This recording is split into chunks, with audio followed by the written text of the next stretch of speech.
Selamat pagi. Setelah seminggu di Banjarmasin, akhirnya pagi ini saya dan teman-teman kembali ke Pagatan, ke kapal naik taksi sungai. Dan saat ini taksi kami lagi menyusuri Sungai Martapura untuk menuju ke Sungai Barito.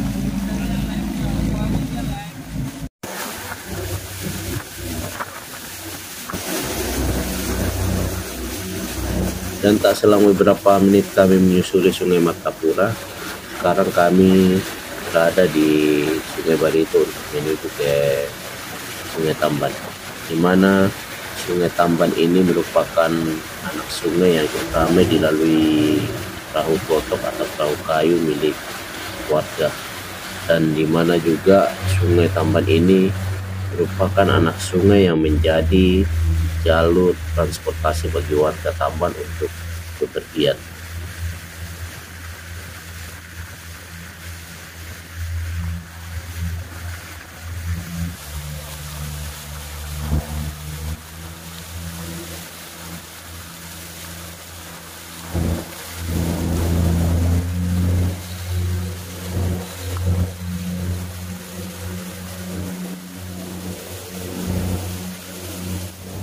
Sungai Tamban sendiri memiliki panjang sekitar 25 km, di mana sungai ini yang menghubungkan antara Sungai Barito dan Sungai Kuala Kapuas.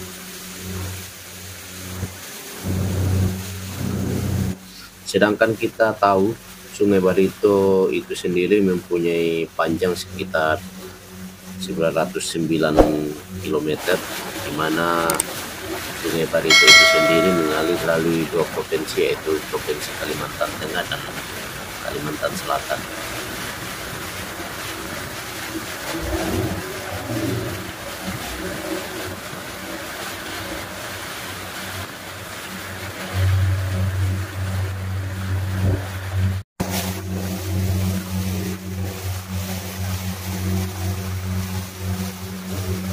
Lalu Sungai Tamban adalah salah satu sungai yang bermuara di Sungai Kuala Kapuas, di mana Sungai Kuala Kapuas adalah sebuah sungai besar di Kalimantan yang menjadi jalur transportasi dan sumber kehidupan bagi masyarakat sekitar.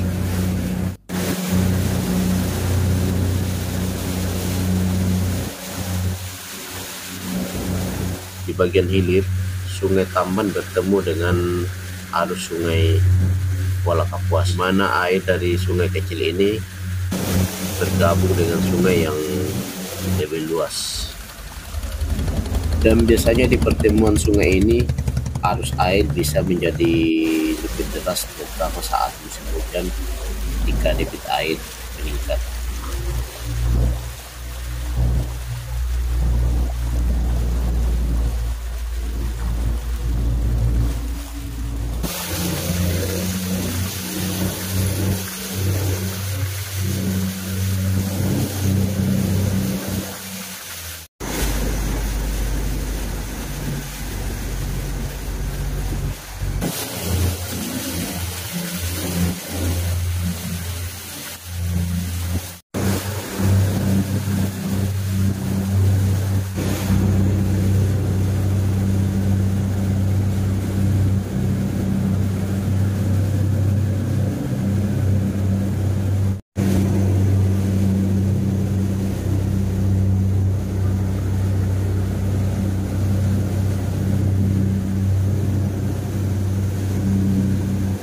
Secara geografis, wilayah ini penting bagi transportasi air, terutama bagi pedagang ataupun yang kerja di kebun, sering menggunakan jalur sungai untuk mengangkut hasil bumi dan barang dagangan lainnya. Dan perahu-perahu kecil juga sering terlihat melintas menghubungkan desa-desa di sepanjang Sungai Tamban dengan kota di tepi Sungai Kuala Kapuas.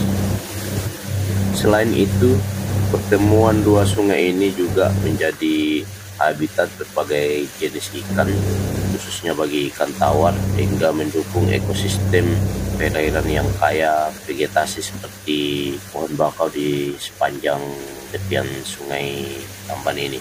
Dan itu juga berperan dalam menjaga keseimbangan lingkungan. Dengan kondisi geografisnya, Sungai Tamban memiliki peran penting dalam kehidupan masyarakat lokal, baik sebagai jalur transportasi, sumber mata pencarian, maupun bagian dari ekosistem alam yang lebih luas. Setelah perjalanan kami melewati Sungai Tamban, kami pun berada di Sungai Kuala Kapuas yang menuju ke Sungai Kerokan.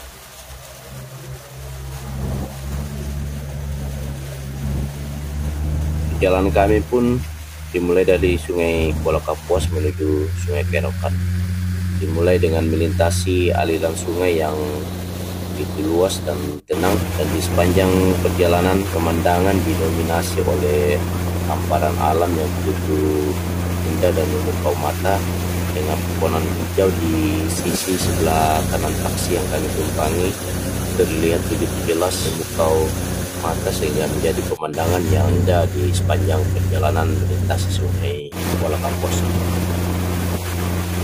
Namun tidak terasa semakin jauh menyusuri Sungai Kuala Kapuas, langit terbuka luas tanpa halangan, memperlihatkan birunya yang bersih. Sungai Kuala Kapuas yang megah terus mengalir, menjadi saksi perjalanan panjang yang menyatu dengan keindahan alam Kalimantan.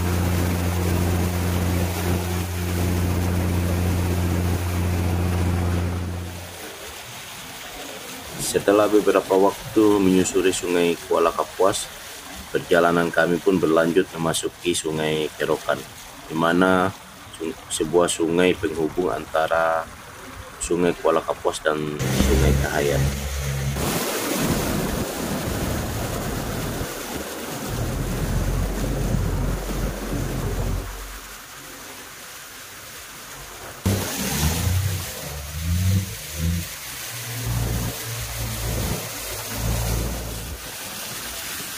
Sungai Kerokan ini lebih sempit dibandingkan dua sungai utama dengan aliran yang tenang, namun tetap digunakan sebagai jalur transportasi oleh masyarakat setempat.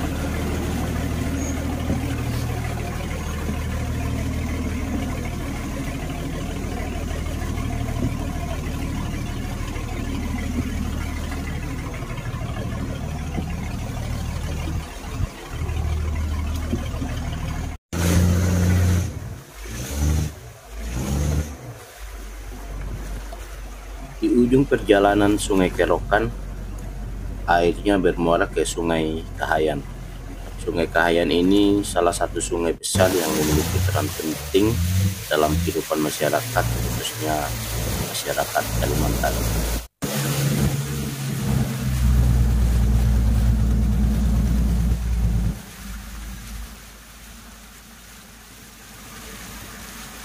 Dengan menyusuri sungai ini, jelas terlihat bahwa sungai-sungai ini terhubung dengan sungai lain yang membentuk jaringan transportasi alami yang telah digunakan selama berabad-abad.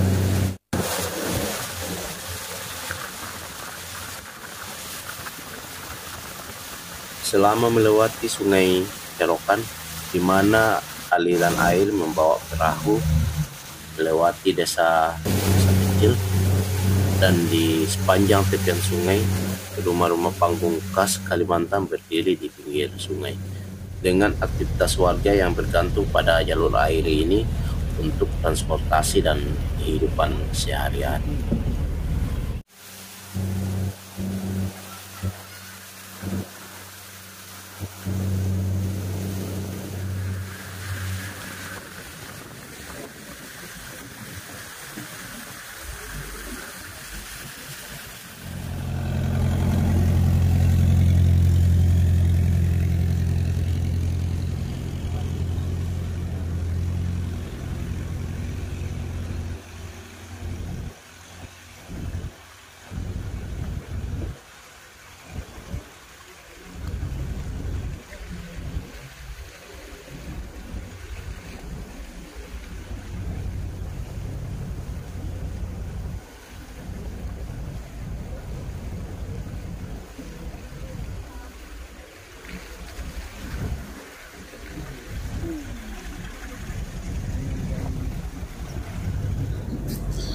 Seiring perjalanan, pemandangan mulai didominasi oleh hamparan perkebunan milik warga yang ada di pinggiran Sungai Kerokan ini.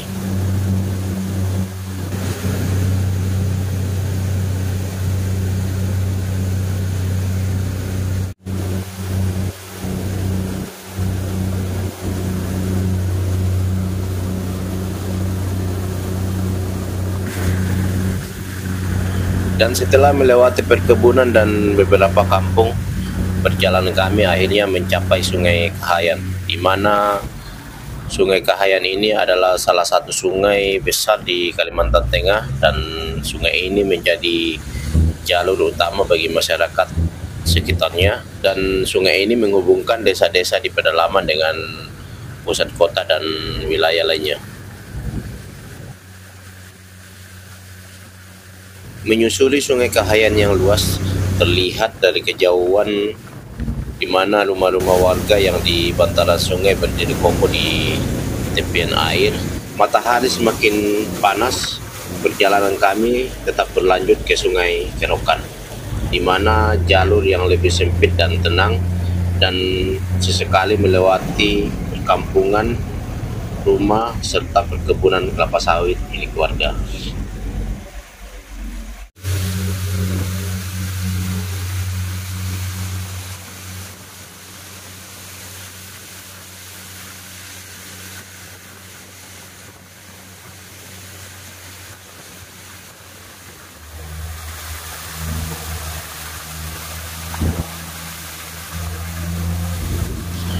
Perjalanan melewati Sungai Kerokan Sebangau disuguhi pemandangan alam yang memukau. Air sungai yang tenang dan membentang di antara pepohonan kecil yang tumbuh di tepian menambah keindahan suasana alam. Semakin jauh kami menyusuri sungai, landscape berubah dengan hamparan perkebunan kelapa sawit Sebangau yang luas. Pohon-pohon sawit yang berjajar rapi di kedua sisi menciptakan kontras antara alam liar dan kawasan budidaya. Setelah melewati hamparan perkebunan kelapa sawit Sebangau, perjalanan kami pun tetap berlanjut menuju Sungai Sebangaunya. Aliran sungai yang semakin lebar dan di sepanjang tepian tampak deretan pohon nipa yang menghijau menciptakan pemandangan yang khas dengan ekosistem pesisir sungai. Semakin mendekati ke muara, air sungai mulai bercampur dengan air laut, menandakan pertemuan antara daratan dan lautan dengan suasana yang semakin terbuka dan luas.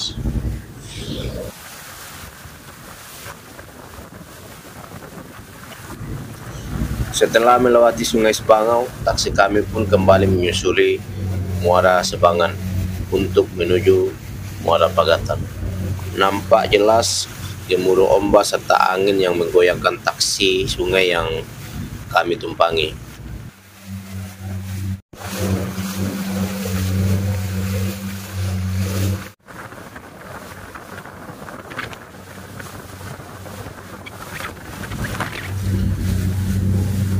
Setelah melewati Muara Sebangan, akhirnya kami tiba di Muara Pagatan. Setelah perjalanan dari Sungai Sebangau sampai ke Muara Pagatan, ombak sama angin cukup lumayan besar untuk ukuran taksi sungai seperti yang kami tumpangi ini.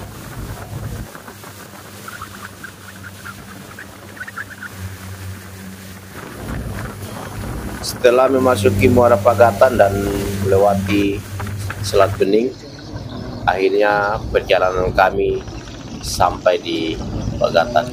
Dan disinilah akhir perjalanan kami karena taksi sungainya sudah sampai di Pagatan.